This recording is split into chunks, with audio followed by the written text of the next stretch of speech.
Je trouve ça très intéressant aujourd'hui pour justement s'exprimer sur des sujets de société, des sujets parfois graves, tels que les violences sexuelles, de faire ce pas de côté, de s'appuyer sur des références pop pour justement faire passer mes messages auprès d'un très large public, et un public qui n'est pas déjà convaincu par la nécessité des luttes féministes.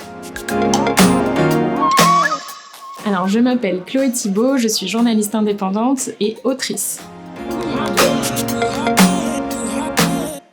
Mes derniers livres sont un essai qui s'appelle « Désirer la violence, ce que la pop culture nous apprend à aimer » et tout fraîchement, j'ai publié Ni muse ni groupie, une histoire féministe de la musique. J'étais déjà venue au Pop Women Festival pour présenter Toutes pour la musique, et donc aujourd'hui, ce livre ressort dans une version poche et augmentée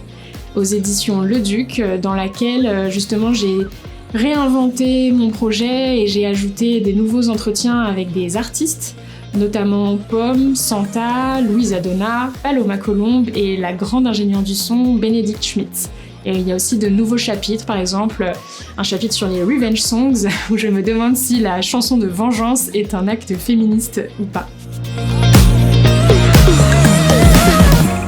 Mon dernier coup de cœur, ce serait la bande dessinée Marcy de Cathy Bor qui est parue chez Dargaud, et je trouve le pitch absolument génial. C'est une femme de 49 ans et demi qui perd son travail et qui en fait se prend de passion pour le métier de détective privé, et elle a un sacré atout, c'est que quand on est une femme quinquagénaire, on est aux yeux de la société complètement invisible, donc ça lui permet de mener des super enquêtes en tant que détective sans être vue, et je trouve que c'est un super retournement du stigmate et de l'agisme qui est une discrimination qui pèse très lourd sur les épaules des femmes.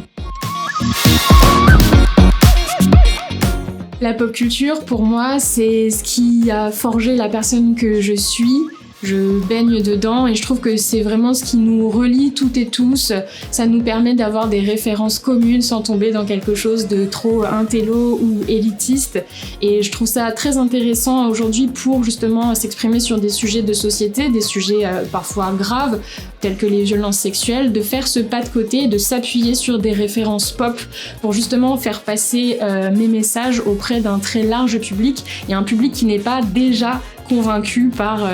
la nécessité des luttes féministes.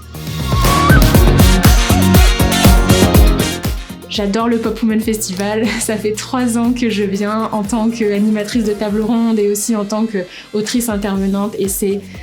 un bain de joie, on en repart le cœur rempli de belles énergies, de sororité et de motivation. Alors merci le Pop Women Festival.